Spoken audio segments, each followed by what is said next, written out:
Good morning, everyone.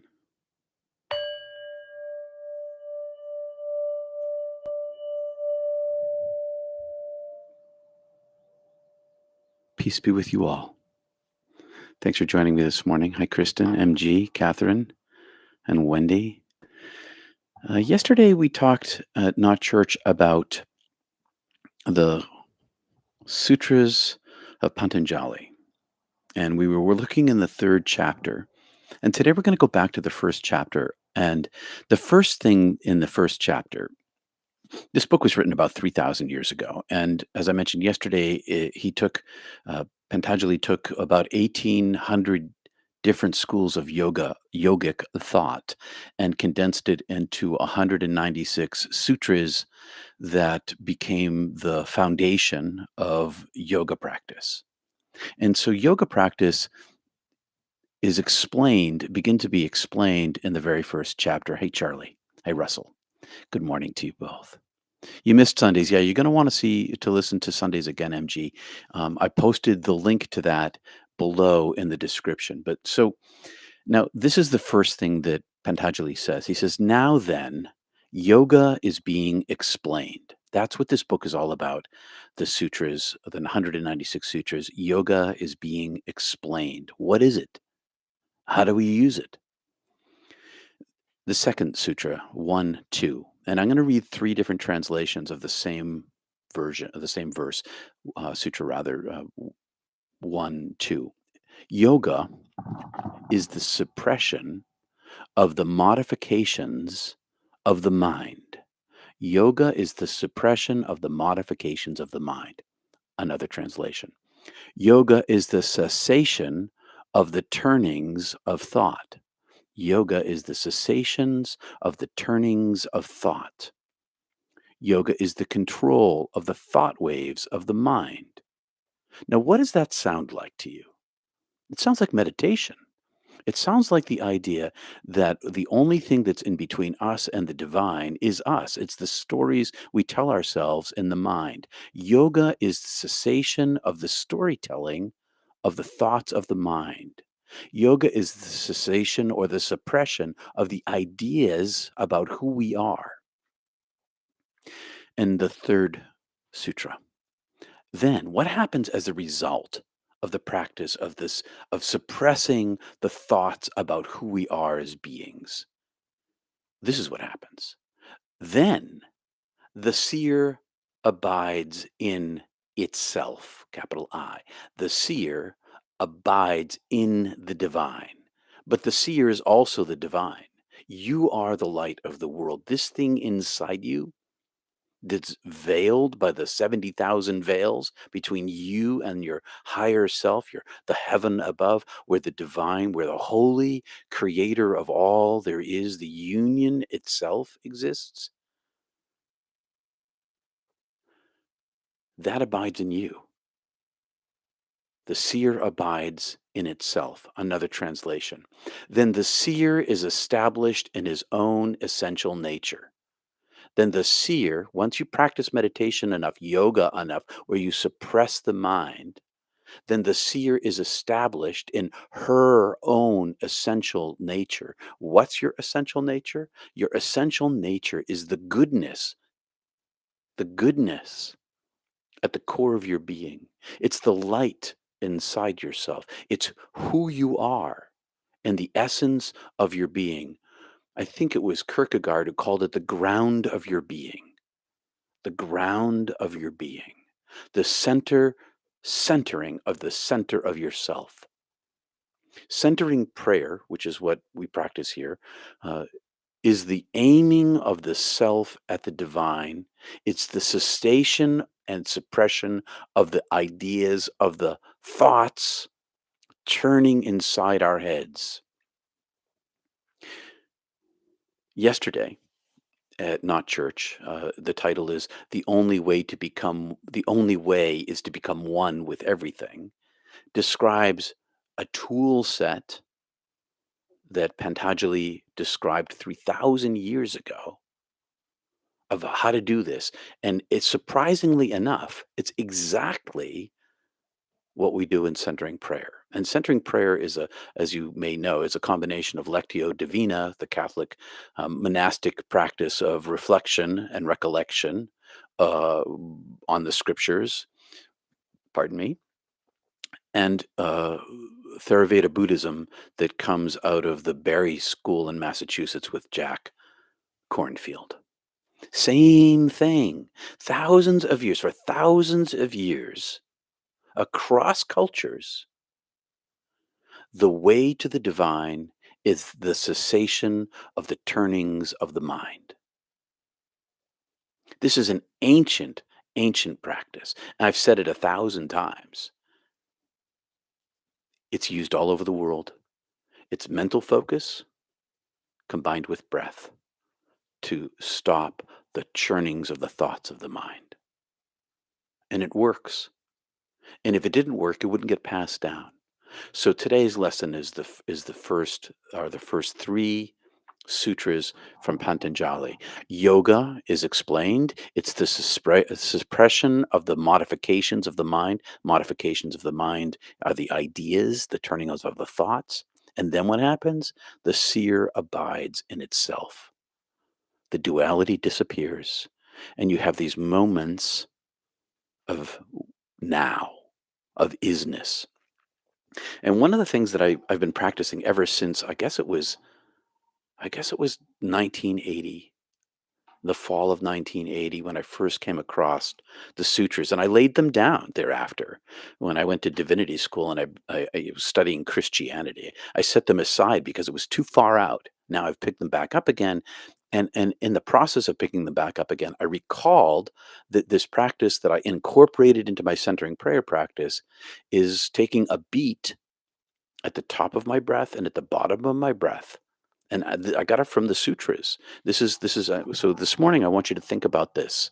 And good morning, Anne. Hello, Anna, and hello, Sheila. So when we practice today, after we do our ohms together, this is what I'd like you to try. I'm going to give you an example. Notice the pause.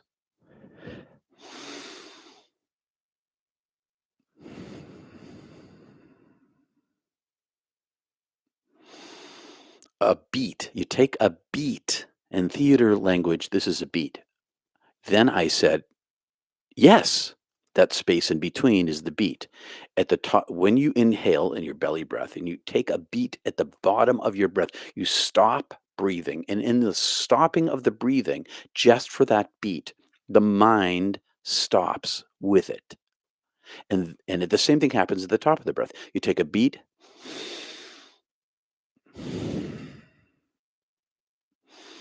In that beat, there is no breath and there is no thought. It's that space that expands for the peace.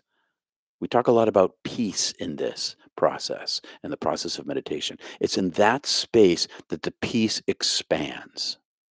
So we're going to practice this morning.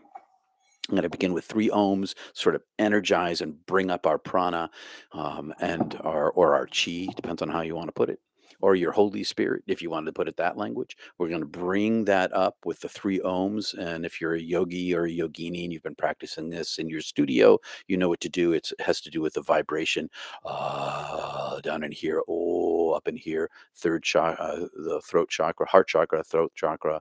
Then kind of drives up to the third eye. So, in your meditation today, after we do our three ohms and we relax and we're belly breathing again, practice the pause at the bottom of your breath. Practice the pause at the top of your breath. We'll do this for 20 minutes. And then, if you'd like to chat about it after, we'll take a few minutes and we'll talk about it. So, as I've been doing, I've been putting on my mask because I'm under the hot glare of the lights in the studio. And I put on a mask so that I reduce the visual input, um, so that I don't have to, I can be in darkness, basically. Okay, so here we go. Everybody settle in. My feet are on the floor, but don't you close the top of your throat or you leave it open. I leave my throat open. the whole time. I leave my throat open the whole time. I think that's what you mean, but let's talk about that after. All right. So everybody, I'm putting on my sleep mask here. Look at that. My forehead disappears. I'm going to turn on my clock. 20 minutes. All right. I'm not sure what you mean, MG, by leaving the top of your throat open. I think that well, let's talk about it after. Maybe I do understand it, but I'm not sure what your language means. So here we go. Closing my eyes, putting on the clock, settling in. 3 ohms.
Hello.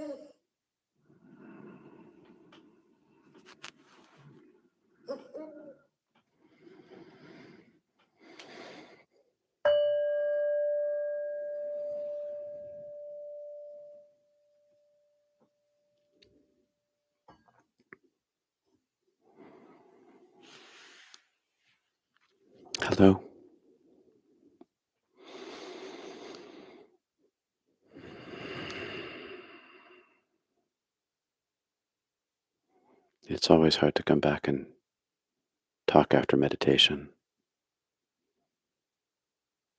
Yogananda advises against it, and it's been long my practice not to talk. But on YouTube, good people here. So, good morning. I hope your meditation went well. Hi, Margie, Summer, and Rob.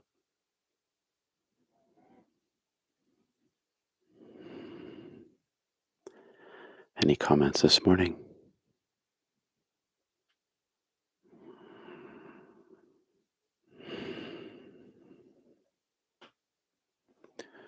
Well, thanks for liking the video this morning. Please subscribe. We'll see you on Wednesday. You're welcome. Kristen, the space at the top allowed the point of exquisite bliss. Yeah, I'm glad to hear that because that's how it works.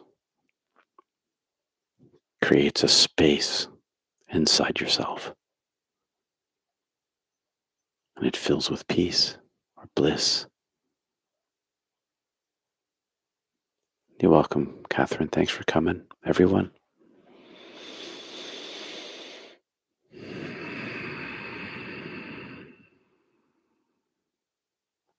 All right, my friends. Thanks for all your support. Remember to subscribe and to like the video. Thanks for all the super chats yesterday and all the gifts that keep Not Church going over there on PayPal and Venmo. You like the no thought concept, Wendy? Good. That is the point of all of it. And Anne says, lately I find more joy in my spiritual life and less in my material life. It makes me sad. Well, Anna, that is the downside of spirituality that begins to be deeper and more real. It's part of the process of re-identifying yourself as your higher self. One becomes less attached to this life, non-attachment. I'm sorry that happens, but it is the reality. It does happen. It aims your heart towards heaven, towards your eternal nature.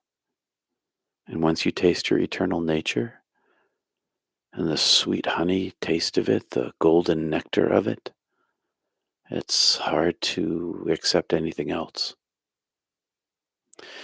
But as they say, before enlightenment, wash the dishes. After enlightenment, wash the dishes. Life continues on, and we live in the midst of it. The great thing about the peace that grows inside us in our meditative life and our yoga life is that the more we practice it, the more fulfilled we become, the more it fills out our life as we live it in the practical world, and the less effort it takes to be in the presence of the divine at all times. It becomes the ground on which we stand. And the fluctuations of the world, although they can hurt us and cause us suffering, that turmoil doesn't disturb the core of ourselves anymore. So even though you lose something in the process, you gain so much more. Sojourners in this world, yet being present here, yeah. Of the world, Not of the world, but in the world. In the world, but not of the world, as Paul said in the New Testament. And if you don't have support for this in your life, book a chat with Peter. He's so helpful. Thanks, Wendy. And yes, true. I'll be here to help. I'm always here to help. You're welcome, Hannah. All right, my friends, we're 35 minutes and 48 seconds into this, and I do try to keep it short so that we can all get back to our practical lives. Because I know that some friends in Europe are in the midst of their work life, and I'm over here about to begin mine. Peace and love, everyone. No, you didn't miss that talk. I changed the subject. MG. I'm learning not to predict what I'm going to end up saying on Sunday. All right, my friends. Peace and love to you all. Hey, JT. Namaste. See ya either tomorrow on Zoom or Wednesday right here. Peace and love, everyone.